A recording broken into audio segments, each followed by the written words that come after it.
پہلی بات تو آپ کو یہ یاد رکھنی چاہیے کہ یقین کے بنا دعائیں ادھوری ہیں۔ دعا سب کچھ کر سکتی ہے۔ جو مانگ رہے ہو وہ تمہارے لیے دنیا کے لیے ناممکن ہو سکتا ہے، لیکن جس سے مانگ رہے ہو وہ علی کل شیء قدیر ہے، جو پورے نظام ہستی کو چلا رہا ہے، جس کے حکم سے سورج نکلتا اور ڈھلتا ہے، جس کے حکم سے صبح شام میں پھر شام رات میں بدل جاتی ہے، جو تمہیں آج تک سنبھالتا آیا ہے، وہ کیسے تمہاری دعا قبول نہ کرے گا؟ اللہ سے جب بھی مانگو، جیسے بھی مانگو، وہ ضرور سنتا ہے۔ وہ تمہاری خاموشیوں کو بھی سنتا ہے اور تمہارے سینوں میں چھپے ہر راز سے واقف ہے۔ بس تم کامل یقین سے مانگو، پھر دیکھنا تمہاری دعائیں خود ہی قبول ہوتی ہوئے نظر آئیں گی، خود ہی معجزے رونما ہوتے ہوئے نظر آئیں گے۔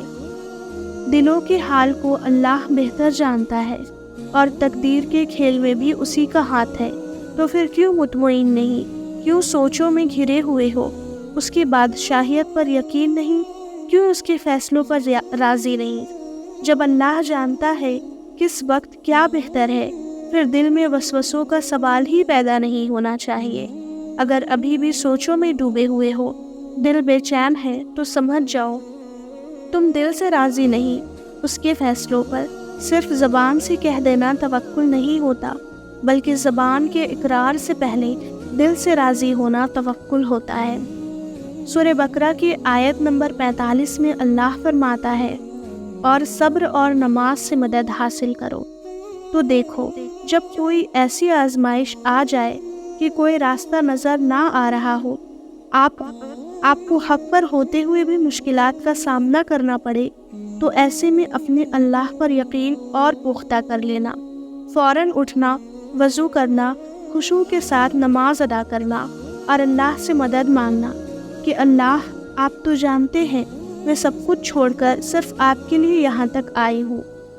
اب مجھے ثابت قدم رکھنا، مجھے اپنے نفس کے حوالے نہ کرنا، مجھے شیطان کے وسوسوں سے بچا لینا۔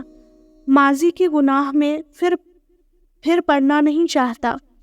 پھر دیکھنا اللہ کیسے تمہاری مدد کرے گا، کیونکہ یہ تو صرف تمہارے یقین کی آزمائش تھی۔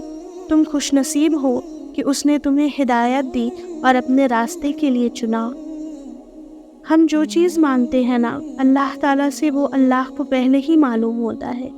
ہم جس چیز پر تڑپتے ہیں نا اللہ تعالیٰ پہلے ہی اس چیز کی تڑپ سے واقف ہوتا ہے۔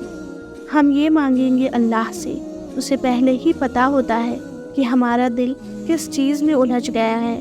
تو جب اللہ کو پتہ ہے، معلوم ہوتا ہے اسے، تو ہمیں کیوں نہیں عطا کرتا ہے اللہ؟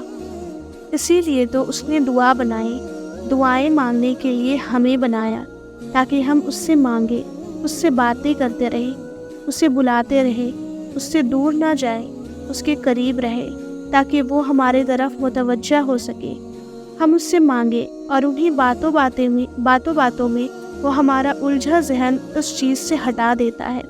اتنی محبت کرتا ہے اللہ ہم سے کہ ہمارے لیے وہی ہمیں غم دکھاتا ہے اور ہمارے لیے ہی ہم سے محبت کرتا ہے۔